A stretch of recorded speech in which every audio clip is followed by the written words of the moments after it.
যুদ্ধে দাঁড়ায় গেল।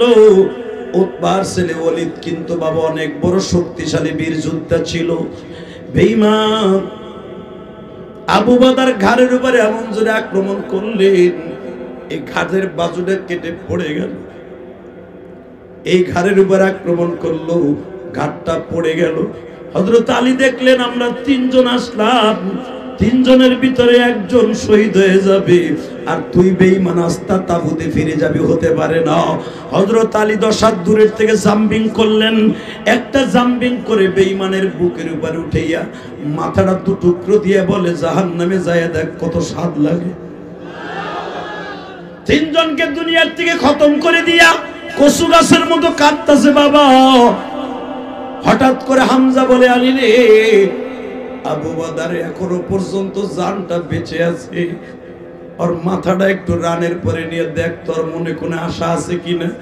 শহীদের মনের কষ্ট কোনোদিন শহীদরা এইভাবে বিদায় দেওয়া যায় না।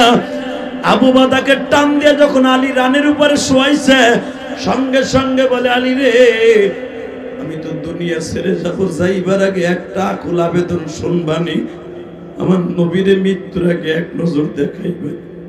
আমার নবী বলছিল, আবু বকর তুমি মদিনার সাহাবী, তুমি কি পারবা ওদের বিরুদ্ধে জিহাদে যাইতে?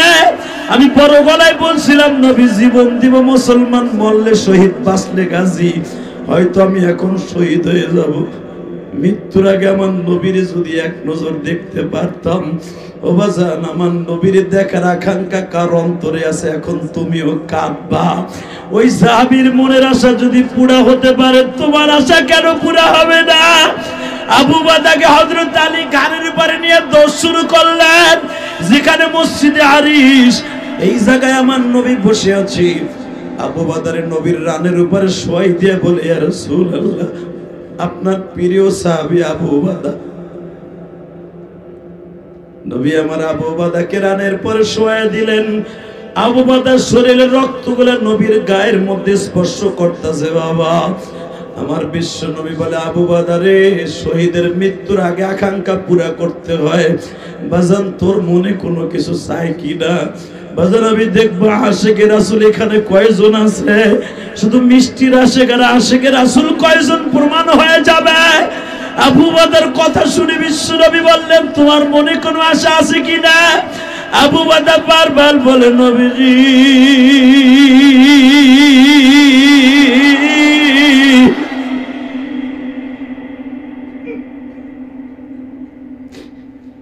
আমার মনে শুধু একটাই আশা, আপনি বলেছেন মুসলমান শহীদ হয়ে গেলে মরে না। নবী আমি শহীদ হওয়ার পরে আমার চোখের পাপড়ি দুইটা বন্ধ করে দিবেন না, আমি যেন চাইয়ে থাকতে পারি, তাবুর মধ্যে আমি আপনারে দেখতে পারি। 2 নম্বরে নবী যখন আপনি মদিনায় যাবেন, আজকে 17 রমজান যুদ্ধ হইল নবী, আপনি হয়তো যে কোনো সময় রমজান মাসে বিজয় লাভ করে মদিনায় যাবেন। হুজুর যাইবার পরে 313 জন নিয়ে আসছিলেন, আমি প্রথম শহীদ হয়ে যাইতেছি, আমি দেখতেছি নবী হাজার হাজার ফেরেশতা বদরের মাঠে নাইমা গেছে। একটু পরে বিজয়ের মাঠ হয়ে যাবে বদরের মাঠ। 17 রমজান আমি আবু বকর সাক্ষী রেখে গেলাম। আল্লাহ যে কোরআনে বলছে, ইয়াউমাইদিন তুহাদ্দিসু আখবারাহা, জমিনটা হয়ে যাবে একদিন সাক্ষীর ময়দান। নবী আপনি আমার জন্য এই জমিনটা সাক্ষী রাইখা দিয়েন। যাইবার আগে শুধু একটা কথা বলেন গো নবী, আমি তো আমার সন্তান ওবাদারে রাইখা আসসালাম, আমার নাম আবু ওবাদা, অর্থাৎ ওবাদার বাবা, আমার আসল নাম হলো হারিস। বাজান 14 জন সাহাবী যারা বদরে শহীদ হইছে, দেখবেন 13 নম্বর নাম এই হারিসের নাম। বাবা শুধু এখন চোখের পানি ফেলায় কাঁদবা। আবু বকর বলে, ইয়া রাসূলুল্লাহ, আমি যদিও প্রথম শহীদ হইছি, আমার নামটা সবার নেক্সটে লিখবেন। আমার নবী বলে, আবু বকর রে, কেন তোমার নামটা পরে লিখবো? কারণ আমার চাইতে বড় বড় সাহাবীরা শহীদ হইতে পারে। আমার নবী বলে, আবু বকর তোমার মনের আশা কি একবার বলো না? হুজুর আমার মনের একটা শুধু আশা, আপনি যখন মদিনায় যাবেন আমার 7 বছরের একটা বাচ্চা আছে, নাম তার ওবাদা। ও দৌড়ায় আসবে, এক নজর বাবারে দেখার লাগিয়ে। সবার বাবা বদর থেকে ফিরে যাবে বিজয়ের মালা লইয়া, আর আমি তো রয়ে গেলাম এই বদরে। আমার সন্তান ওবাদারে আপনি একটু বাবার আদর দিয়ে বড় করেন। আরো জোরে করেন। আমার ওবাদারে বাবার আদর দিয়ে বড় করিয়েন। বাজান এবার দিলটা নরম করবেন। আমার নবী বলতেছে, আবু বাদারে আমি তোমারে বলে দিলাম, আমি তোমারে নিজের হাতে কবরে রাখবো। 2 নম্বরে তোমার ওবাদারে আমি দেইখা রাখবো। ও আমার উলামা একরাম, আপনাদের জানা আছে আমার নবীর জীবনের প্রথম ঈদুল ফিতর, আল্লাহু আকবার জোরে বলো। আমার নবীর জীবনের প্রথম ঈদুল ফিতর বদরের থেকে যাইবার পরে 25শে রমজান আমার নবী মদিনায় ঢুকলেন। শাওয়াল মাসের 1 তারিখ বদরের যুদ্ধ থেকে নবী যাইয়া প্রথম ঈদের নামাজ পড়াবে। ঈদের নামাজের জন্য আল খেল্লাটা নবী গায়ে দিছে। ইন দি মিন টাইমে আবু বকরের কাছে যাই একজন বলতেছে, আবু বকর 7 বছরের একটা বাচ্চা, সে সকাল থেকে বাবু সালামে দাঁড়ায় কান্দে। আবু বকর বলে, ছেলেটা কেন কান্দে? বদরের গনিমতের মাল সবার কাছে আছে, সবার ঘরে গনিমতের মাল অভাব নাই, কেন তো কারো ঘরে খাবারের অভাব নাই, কেন কাঁদে? যায় দেখে 7 বছরের একটা বাচ্চা কাঁদে আর বলে, আপনার নাম আবু বকর, আমি আগের থেকে আপনারে চিনি, আমি একটু আমার প্রিয় হাবিবের কাছে যাব, আমি একটু হাবিবি কিবরিয়ার কাছে যাব, আমি একটু তার কাছে 2টা কথা বিনয় বিনয় বলবো।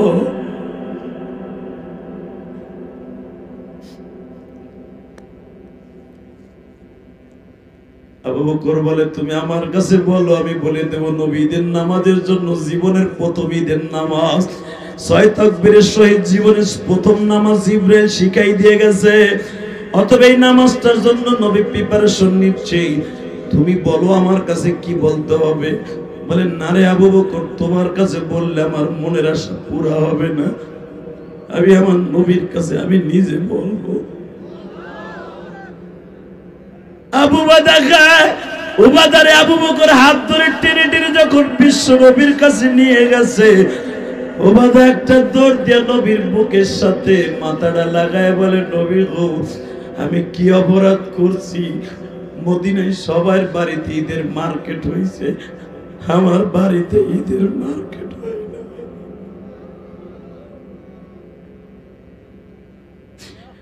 নবী আবার বলে, তোমার নাম কি?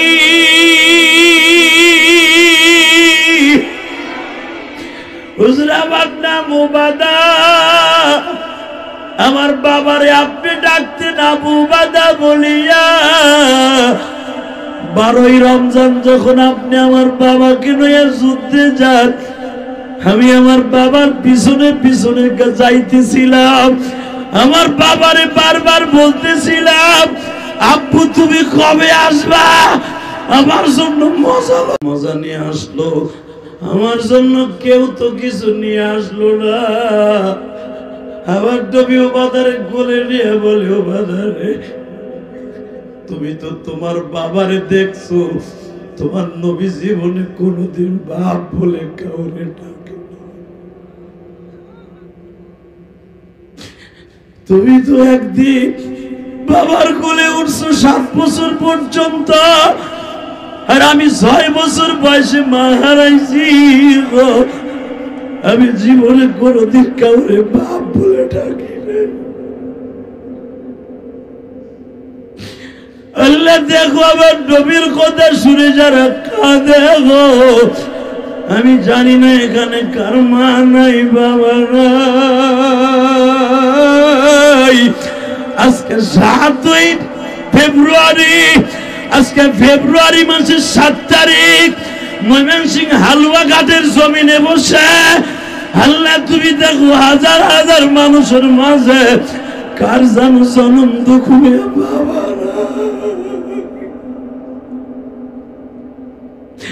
কার যেন আমার মতো মা নাই গো।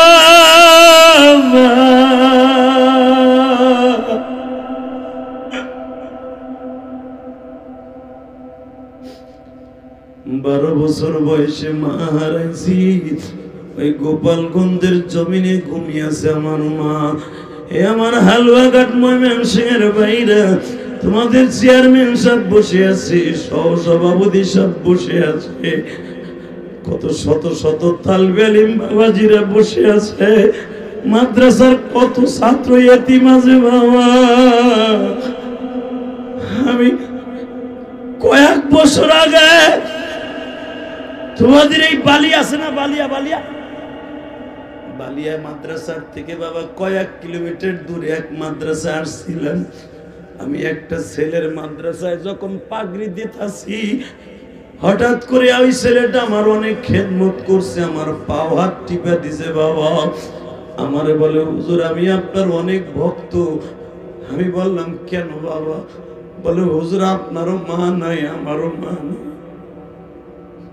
আমি বললাম তোমার মা কি হয়েছে এতটুকু বাচ্চা? বলে হুজুর আমার মা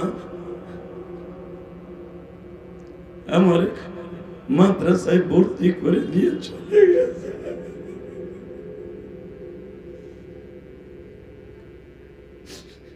ভাইজান আমি তোমাদের দুইটা পাও ধরে বলে দিয়ে যাই, এই দুনিয়া মার মতো দরদ কেউ নেই। মায়ের 2000 অ্যাকাউন্টে থাকবে, সে বড় চেয়ারম্যান হবে, মেম্বার হবে, এমপি হবে।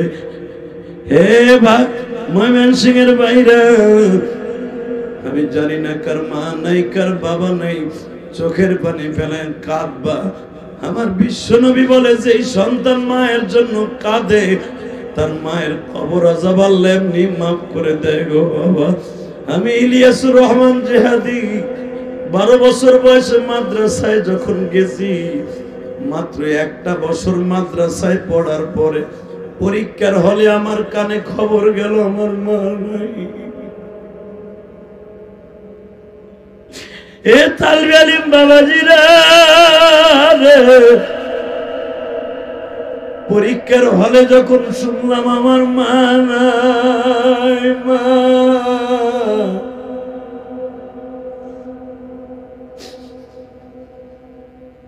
বাজান বাড়িতে যায় দেখি আমার মা মসজিদের পালকিতে ঘুমায় আছে। আমার তালবে আলিম বাবাজিরা দেখো আমার বাজানটা বয়ে বয়ে কাঁদে। হে তালবে আলিমরা মসজিদে মাদ্রাসায় যারা পড়ো, আসরের নামাজ পড়ে প্রতিদিন মায়ের জন্য বাবার জন্য দোয়া করবা, কারণ ধনীর সন্তানেরা কোনোদিন মাদ্রাসায় পড়ে না গো বাবা। মাদ্রাসায় গরিবের ছেলেরাই পড়ে। তোমার বাবা গরিব মানুষ, তোমার বাবার জন্য দোয়া করবা। তোমার বাবার লেগে দোয়া করলে দেখবা তোমার বাবার শরীরটা ভালো থাকবে, সুস্থ থাকবে। তোমার লেখাপড়ার জন্য তোমার বাবা বেশি বেশি টাকা দিতে পারবে। আমি শুধু দেখবো তোমাদের কার কার চোখে এখন পানি। হে ভাইরা রে, 12 বছর বয়সে মা হারাইয়া রাস্তায় রাস্তায় কাঁদছি।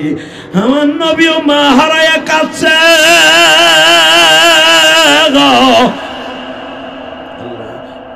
অনেক মা হারা ভাইরা কাঁদে। এই পৃথিবীতে যাদের মা নাই, বিশেষ করে এই হালুয়াঘাটের প্রত্যেকটা কবরবাসীকে তুমি মাফ করে দাও, কবরটা জান্নাতের বাগান বানায় দাও। জোরকানা আমিন, জোরকানা আমিন। এবার কানবা। বিশ্বনবী বলে ওবাদা তোর মনের কি আশা তাই ক। আমার মনের আশা একটাই, মদিনার প্রত্যেকটা ঘরে ঘরে ঈদের বাজার হয়েছে, আমার ঘরে হয় নাই।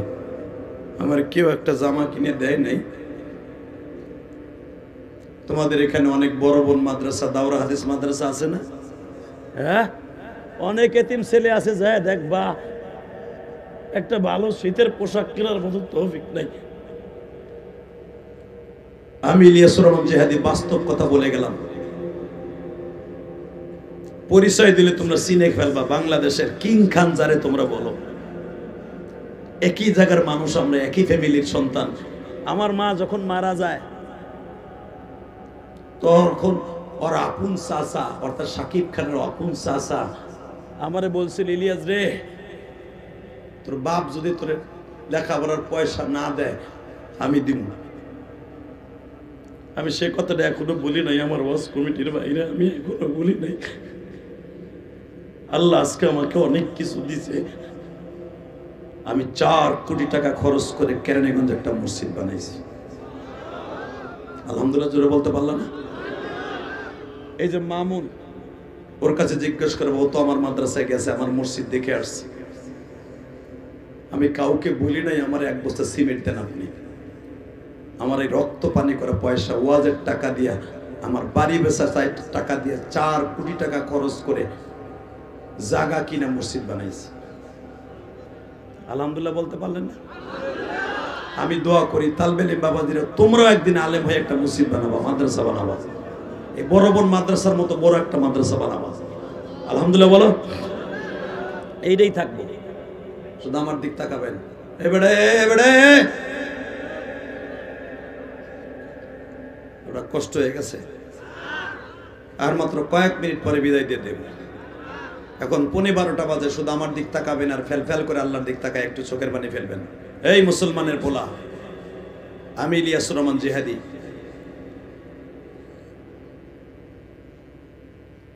এখনো পর্যন্ত এই কথাটা ভুলি নাই। কারণ ওর চাচা তো আমার মামা, আমরা একই জায়গার সন্তান। আমারে বলছিল, ইলিয়াস রে, তোর একটা কথা কই, কি তোর কণ্ঠের ভিতরে আল্লাহ এমন মধু দিছে, তুই এই বয়সে যেই গজল গাছ মানুষ পাগল হয়ে যায়, কান্দে। তোর মা চলে গেছে, অসুবিধা নাই, তোর লেখাপড়ার যত খরচা আছে আমি দিব। চলে গেছে আমার সেই চাচাটা। বাজান রে, আমি তার জন্য কাবাঘর ধরে দোয়া করছি। কেন করছি জানুনি? 12 বছর বয়সে বলেছিল, বাবা আমি তোর জন্য দোয়া করি তুই যেন বড় আলেম হস, তুই লেখাপড়া করতে যে যত টাকা লাগবে আমি দিব, তোর বাবাই যদি না দেয়। ওই কথাটা আমার এখন মনে পড়ে, যদিও জীবনে 1 টাকা আমার লাগে নাই, কিন্তু তার কথাটা আমার কাছে ঋণী হয়ে আছে গো বাবা। আমি কাবাঘর ধরে পর্যন্ত ওই মামার জন্য, চাচার জন্য দোয়া করছি। এ যুবক ভাইরা, উবাদা যখন বিশ্ব নবীর বুকের সাথে মাথা ঢাকায় বলে, মদিনার প্রত্যেকটা ঘরে ঘরে মার্কেট হয়েছে, আমার মায়ের কাপড় আর আমার পাঞ্জাবি জামা কেউ কিনে দেয় নাই। তখন আমার নবী বলছে, উবাদা রে, আমি এতিম, তুই এতিম, আয় তোরে বাজারে নিয়ে মার্কেট করিয়ে দেই। ওবাজান, ওবাদারে নিয়ে যখন আমার বিশ্ব নবী মার্কেটে যায়, ওবাদা ওই পাঞ্জাবিটা কেমন লাগে, সুন্দর, ওবাদা পছন্দ হয়েছে, পরিধান করে নে। আল্লাহু আকবার বলেন। ওবাদাই পায়জামাটা কেরম ভালো পরিধান করে নে। ওবাদারে মার্কেটিং করে দিয়া আমার বিশ্ব নবী বারবার বলে, ও সাহাবীরা, আজকে শুনিয়ে লও, আমি আজ থেকে ওবাদার বাবা হয়ে গেলাম। ওবাদা, আজ থেকে আমি তোর বাবা, আমার আয়েশা তোর মা, আমার ফাতেমা তোর বোন। তোর বাবা হারাইছর, দুনিয়ার শ্রেষ্ঠ বাবা পাইছস কি না? এবার তুমি কানবা ওবাদার কথাটা শুই না। ওবাদা বলে, নবী গো, পৃথিবীর শ্রেষ্ঠ বাবা পাইছি ঠিকই, আমি তো প্রতিদিন আমার বাবার বুকের মধ্যে ঘুমাইতাম।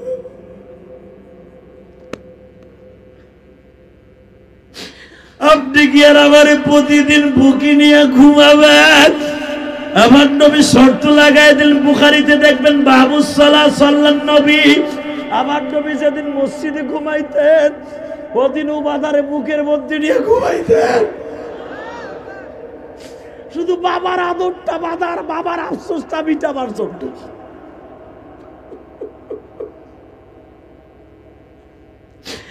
আল্লাহ দেখো, কমিটির বাইরে কাজ দেখো, কার যেন বাবা নাই, মা নাই, পৃথিবীতে মার মতো দরদি কেউ নাই রে দাদা ভাই।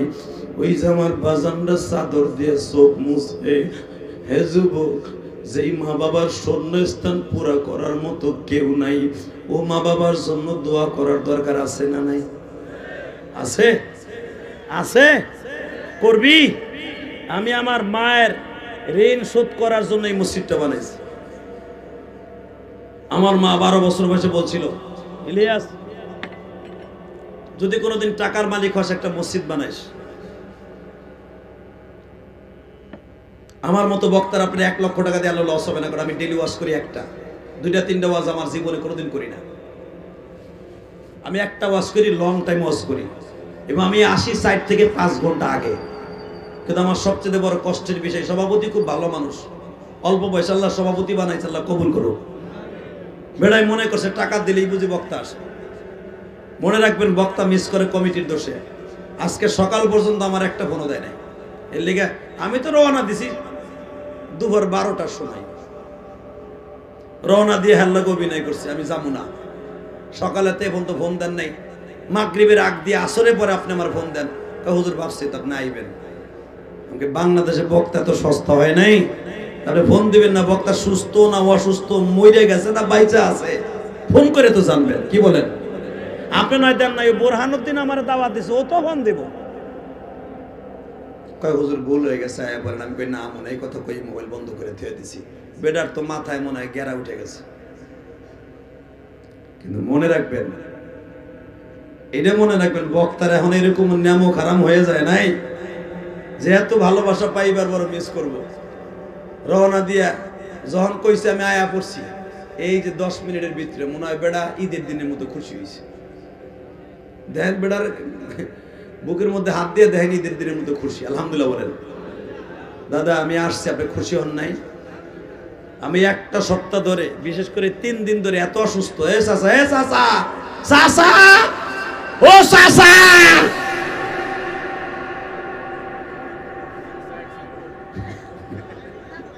মারাবো চাচারে দিয়ে যুবক রে সোজা করলাম। একসাথে বলেন তো আল্লাহু আকবার। আল্লাহ আছে না বাজান? আমি আপনাদের 2টা পাও ধরে বলে যাই, এই হাজার হাজার মানুষ এই রাত 12টার সময় আমার লাগে ওয়াদা দেন তো, মুনাজাত না করে একটা লোক উঠবেন না। কে কে রাজি আছেন দেখে আল্লাহকে হাত ধরে দেখান তো। উঠান উঠান উঠান উঠান উঠান উঠান। আল্লাহ দেখো 12টার সময় তোমার পাগলগুলো ওয়াদা দিছে, আমি মুসাফির দোয়া করি এদের বাবা মারে তুমি মাফ করে দিও। আল্লাহদের সন্তানগুলোকে আলেম বানায় দিও। আল্লাহদের বাবা মাকে তুমি মাফ করে দিও। আল্লাহ আল্লাহ যারা আমার সাথে মুনাজাত করে যাবে, আল্লাহ এদের তুমি কবুল করে নিও। আল্লাহ এদের জীবনটাকে তুমি সুন্দর করে দিও। নামান হাত। আমি দোয়া করবো দাদা ভাই, বিশেষ করে আমার তালবে ইলম বাবাজির, আল্লাহ যেন তোদেরকে আল্লামা শামসুল্লাহ ফরিদপুরি বানায় দেয়। আল্লাহ যেন তোমাদেরকে ফখরে বাঙ্গালের মতো বানায় দেন। আল্লাহ যেন শায়েখে বালিয়ার মতো তোমার আল্লাহ বানায় দেয়। আসেন, শুধু আপনাদের সাথে বলতে চাই, এই জমিনে মা বাবার মতো আপন কেউ আছে? হ্যাঁ, তাহলে মা বাবার জন্য কিছু করার দরকার আছে না নাই? এই সভাপতি আমারে কিছু কয় নাই, তবে কাগজ একটা দিছে, আমি জানি না কি দেখছে এতে।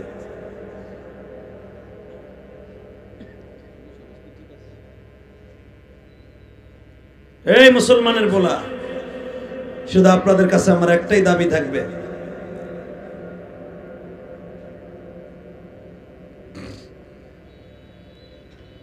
ওরে বাবা বুখারীর সতা দিয়ে দিয়েছে আমার।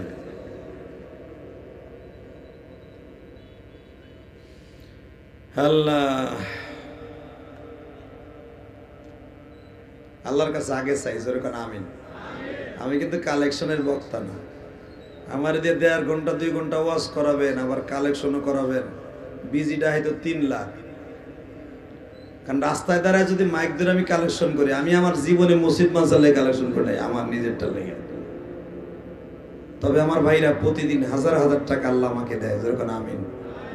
এই হুজুরের মাদ্রাসায় পরশুদিন আসছিলাম, আপনারা জানেন ময়মনসিংহ তারাকান্দা, হাজার হাজার টাকা আমার ভাইরা আমার মায়ের মসজিদে দিছে।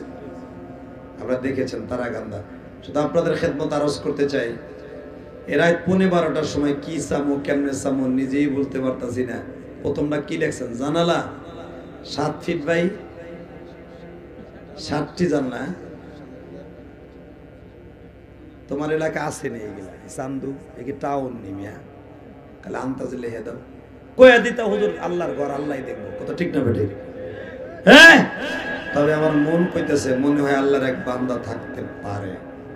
আল্লাহ তুমি না কইছো তোমার ঘর বানায় দিলে, মান বানালিল্লাহ মাসজিদান বানাল্লাহু লাহু বাইতান ফিল জান্নাহ, যে আমার ঘর বানায় দেবে আমি আল্লাহ তাকে জান্নাতে ঘর বানায় দিব। পৃথিবীতে একটা মাঝে চাচা ওয়াদা দিচ্ছেন, পিছনেতে দৌড় মারে এখন লেস খারা হয়েছে, মাগনা ওয়াজ শুনছে, এখন মনে করছে মানে টাকা টুকা চাইবো, বেড়ে দৌড় দিতে দাও, চাদর মাদর থুইয়া লুঙ্গি উঁচা করে দৌড় দিছে বেড়ায়। হ্যাঁ আমার আনছে মাগনা আনছে নি বেড়া, অত দীপ্ত কণ্ঠে আওয়াজ দিয়ে বলতে হবে, একজন আল্লাহর বান্দা তোমার মায়ের জন্য বাবার জন্য কোন আল্লাহর ওলি আছেন চোখের পানি যাদের পড়ছে দরকার হয় 6 মাস বইয়া 1 বছর বইয়া আল্লাহর একটা বান্দা লাভ দিদারে বলতে পারবেন? একটা জানালার দাম যদি হয় 25,000 টাকা, আল্লাহর একটা বান্দা বলবেন তো 60টা জানালা লাগবে নাকি? একটা আল্লাহর বান্দা বন্ধু আছেন কি? হুজুর আমার মায়ের জন্য বাবার জন্য এই মসজিদের জন্য একটা জানালা প্রথম আমি দিব। দাঁড়ান তো, একজন কে আছেন? একটা জানালার গ্লাস কে দিবেন? আল্লাহর ওলি। আপনার বাবা মায়ের কবরটাকে জান্নাতে টুকরা বানাবার জন্য একজন ওলি বলবেন হুজুর আমি একটা জানালার গ্লাস আমি আমার মায়ের জন্য দিব, আমার বাবার জন্য দিব। কোন তো কে দিবেন বলেন? 25,000 টাকা। একটা পাগল লাভ দিয়ে দাঁড়াবেন, একটা, আমি আপনাকে বন্ধু বানাবো। যদি আল্লাহ আমাকে জান্নাত দেয় একসাথে যাবো। বলেন কে দিবেন? একটা লোক, একটা লোক 30টা সেকেন্ডে লাভ দিয়ে দাঁড়াবেন হুজুর আমি 25,000 টাকা দিব এই মসজিদের জন্য আমার মায়ের কবরটা জান্নাতের টুকরা বানাইতে। বলেন কে দিবেন? বলেন একটা লোক কে দিবে? একটা আল্লাহর পাগল, একটা। আল্লাহ তোমার যেই পাগল দাঁড়াবে তার বাবা মাকে তুমি মাফ করে দিবা। আল্লাহ তাদের সন্তানগুলোকে তুমি ওলি বানাই দিবা, তাদের সন্তানগুলোকে আলেম বানাই দিবা। বলেন তো একজন কে দিবেন হুজুর? আমি একটা জানালা দিব 25,000 টাকা, একটা জানালার ঠাই। বলেন কে দিবেন? একজন, একটা লোক, এক পিস। কে দিবে? এই হাজার হাজার মানুষের মধ্যে নাই? এই গ্রামের মধ্যে কোন আল্লাহর ওলি আছেন? বলেন একজনে কে দিবেন? মসজিদের সভাপতিকে আপনি, আপনারই দিয়ে আগে শুরু করি। আপনি কয়টা দিবেন? কর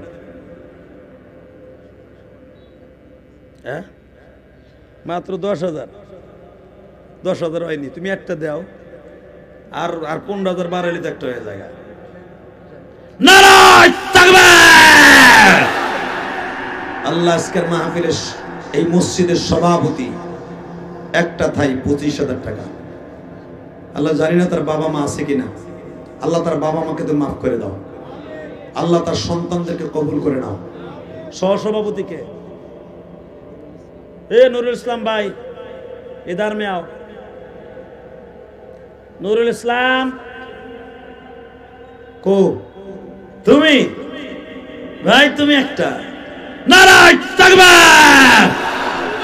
মগা তোরা 3টা যাইস না, হোম তোর পাও দূরে দোষে যাইস না। তুই যাবি ওই রাস্তা দিয়ে কিন্তু গাড়ি চলে। তুই ওয়াদা দিস ওর মুনাজাতের আগে যাবি না। আমি কিন্তু সারা রাত বয়ে কালেকশন করবো না, আমি সেই বক্তা না। কালেকশনের নাম শুনলে আমি দাওয়াত রাখি না। আমি কারণ কালেকশন করা অনেক কষ্ট। শুধু মসজিদটা আল্লাহ পাক কবুল করছে, তোমাদের দেওয়ার মতো সেই সুযোগ করার চেষ্টা করতেছি। সভাপতি সহসভাপতি দুইজন দুইটা দরকার। মারহাবা। সেক্রেটারিকে কই? দাদা ভাই এদিকে আও, তুমি তো আমার কলিজা। দুইটা দিব আল্লাহ। মার নামে একটা, বাবার নামে একটা। কও দুইটা। দুইটা ভাই। আর কের কাছ থেকে দুইটা চাই নাই। আর তুমি দুইটা আগে দাও না। নারায়ে তাকবীর! আল্লাহ সেক্রেটারি একটা। আল্লাহ ওরে তুমি কবুল করে নিও। আমার অনেক ভক্ত। কয়টা হয়েছে? সহ সেক্রেটারি কো? আব্দুল সালাম কো? সহসভাপতি কো? আব্দুল সালাম ভাই, কলিজার ভাই। ইচ্ছে খেলা কাচ্চি পাকা রাচ্ছি চায়না ভাষা কইছি। এদিক মারে আও, খালি বেড়া গো তেলে তেল দিবে। এদিকে আও, এদিকে আও দাদা ভাই। বলো নারায়ে তাকবীর! দুইটা। নারায়ে তাকবীর! চারটা। ক্যাশিয়ার কো?